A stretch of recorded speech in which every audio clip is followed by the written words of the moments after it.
Hey y'all, welcome back to In the Chair, where we keep it real about life behind the chair and everything that comes with it. I'm your host, Stephanie Yvonne, and today we're going to talk about something that every single stylist experiences, that wild ride between graduating beauty school and actually starting your real salon career. So you're excited, nervous, and you're probably wondering, what now? So this episode is here to answer that and more. So, first, I want to dive into the mindset shift from school versus the salon. So, you're no longer a student, you're a brand. In school, you're guided with your instructors, you have structure, you have a time schedule, you know what's expected. But once you graduate, all of that disappears, and now it's literally all on you.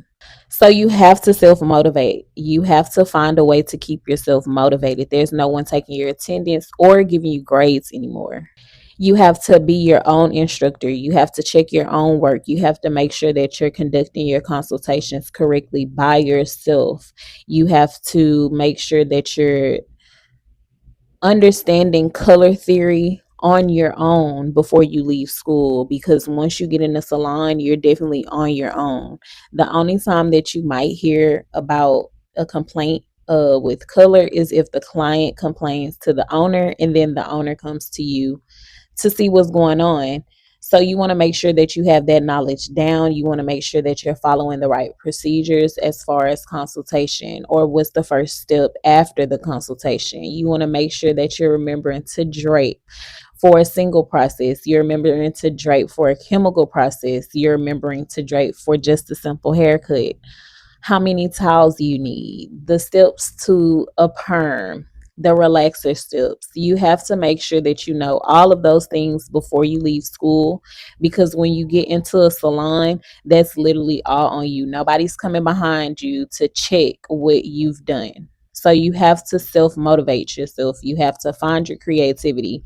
Find an outside hobby that gets you into the mood to express your creativity, to keep you working hard. You have to keep yourself up. You have to maintain yourself. You have to maintain your attitude so that you can come to work, and you know you have the confidence, like, oh yeah, I learned this in school. I knew this part. I studied this. I got this down. Like, I can do this. You have to be confident in yourself in order to motivate yourself. You're not just doing hair, you're managing time, money, marketing, and relationships. You have to keep up with your books. Make sure that you're getting the right pay. If you're getting paid commission, make sure that you know what percentage of what you're making that you get to take home, that you get to pocket. You have to manage your money, your time. You have to not burn yourself out. You have to know, this is when I want to start working, this is when I want to stop working. You don't want to be standing for 24 hours doing hair, because that really breaks your body down. You have to find time for yourself.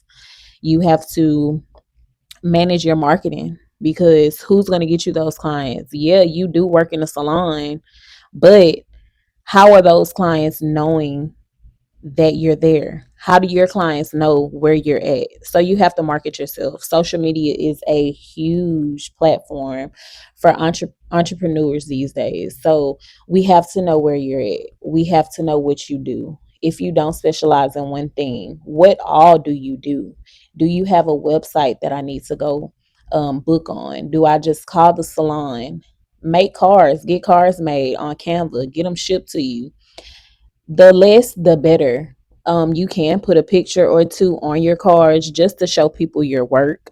But make sure that you put your Instagram handle, make sure that you put your Facebook handle, your TikTok handle, your Google if you have one. So you have to market, you have to manage your money, and you have to manage your time.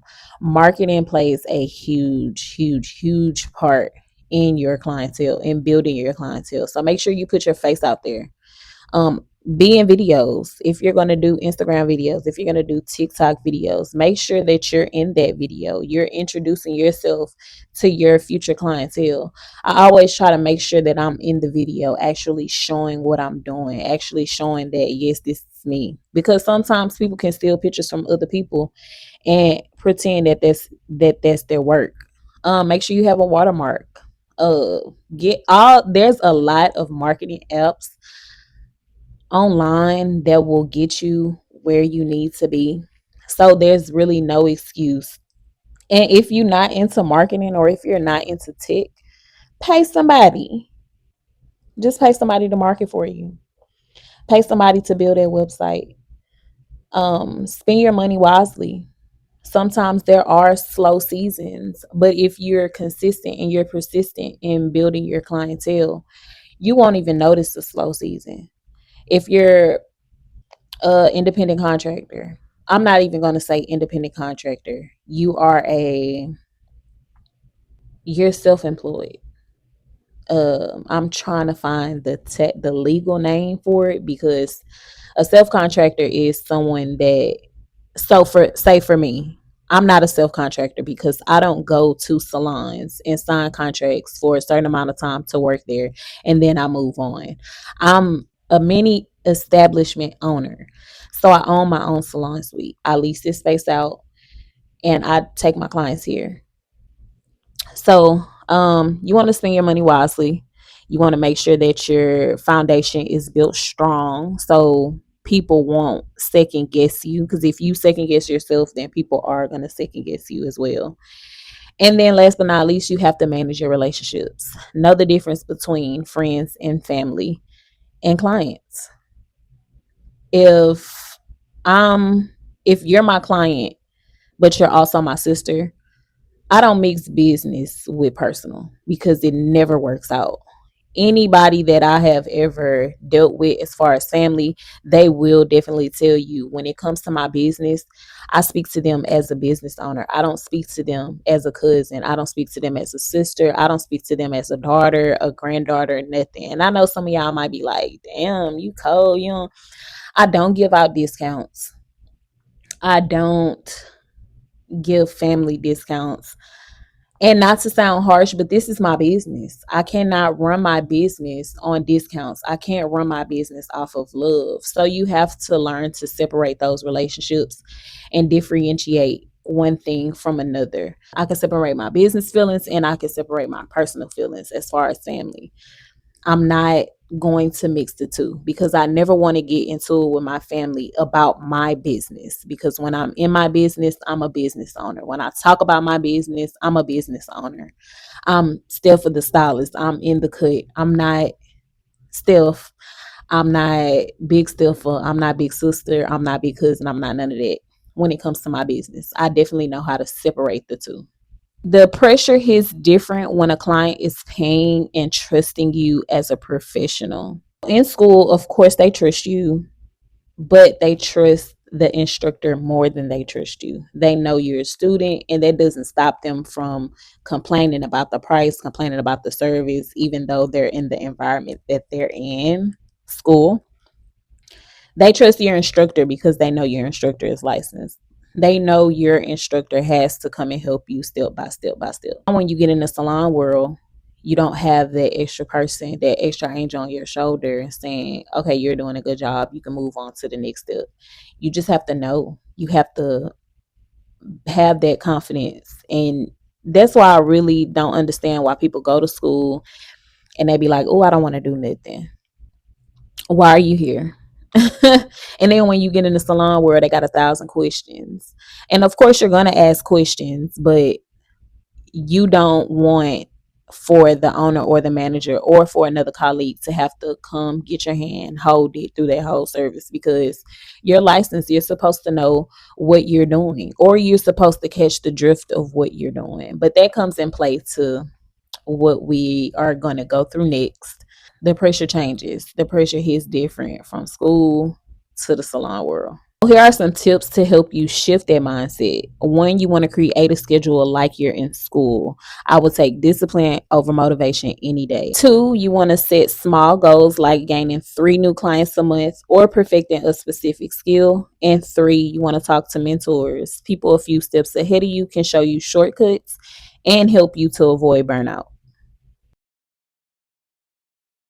So now I want to talk to you guys about choosing the right salon home. Your first salon isn't just a job, it's your foundation. The first impression really does last. So every time somebody sees you, they're going to think of what that one person told them or what your first impression on them was. They're definitely always going to remember that. I know I'm a person of first impressions. So if I get a bad vibe or from you, then that's the person that I think you are. I don't really go off of what people say or what's on paper because everybody can change in a certain amount of time. So I don't think that you meet the same person twice, if that makes sense. Like, I'm not who I was 5 years ago. So somebody who knew me 5 years ago versus somebody who just met me 5 days ago could get a different Stephanie. So not everybody will give you a chance though. That first salon might have a bad experience about you. So when that new salon calls that first salon, they might bad talk you and it might make you miss out on several opportunities. So you have to be careful when you're choosing your first salon. Always be careful. The wrong salon can break your confidence before you even get started. The right one, it'll feel like it's pouring into you, it's challenging you, and it's definitely going to help you level up. Things to look for in a first salon job will be mentorship and support from more experienced stylists, a team culture and not just a competitive environment, a willingness to let you grow at your own pace, and of course, education or training opportunities post graduation. I think that last one is very, very important because continuing education is the foundation of this industry. There's always something new going on in the Cosmo world. There's always new brands coming. There's always new techniques coming. So you always want to be up to date. Really, all of those key points are very important. You do want to be around people that are going to help you grow. You want to be around people that are not competitive, that don't mind giving you their education. They don't look at you as competition. They look at you as, oh, I'm helping them out. You always want to make sure that the environment is about the culture because this culture is about supporting one another. There's so many places that you can go and use your cosmetology. There's so many fields that you can go to use your cosmetology. So no one should ever look like competition to you. You should always think of this industry as an industry of opportunities because there are so many opportunities within the cosmetology industry. Red flags to avoid: there's no contract or there's unclear pay structure, there's no continuing education, the vibe doesn't feel welcoming or inclusive, you're made to feel replaceable and not valued. Your first salon should feel like growth and not survival. You shouldn't feel like every day you come into work that you're coming into a jungle, or every day that you're coming to work you're feeling some type of way about your coworkers because you think that they don't like you, or you just get the vibe that people don't want you there. You should always feel welcomed in your salon. It should feel like a second home to you. That's how you know that you've chosen the right salon. So make sure that you look out for those red flags and definitely be present enough to know that they're red flags and not just the, oh, it might be a bad day for them type thing. Nothing truly prepares you for the real world, but you can definitely prepare your approach. So in school, you might have had 3 hours for a haircut, but in a salon, that haircut has to be cut down to 45 minutes or less. A question that I always get is what changes after graduation? So time management becomes crucial, and clients are not as patient as instructors.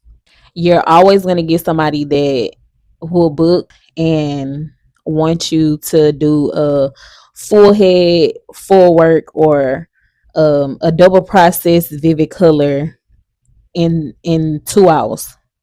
And that's with foiling, that's with mixing your product, making your formula, shampooing the foils out of their hair, the processing time. They want you to do all of that in 2 hours. They're not as patient. Now it's kind of like, okay, you're on my time. So always practice at your time. Don't feel rushed though. If you feel as though your customer or your client is rushing you, then let them know I'm not a stylist that likes to rush. I do like to take my time. I do have a very effective approach in doing this where I can get you out quicker, but I just do not want to feel rushed. Customer service becomes just as important as technique. You want to make them feel comfortable. You'll deal with real world emotions, clients who are nervous, picky, and maybe even late. So, tips I want to give you is to practice timing yourself at home. Even if you're doing mannequin work, your mannequins always help.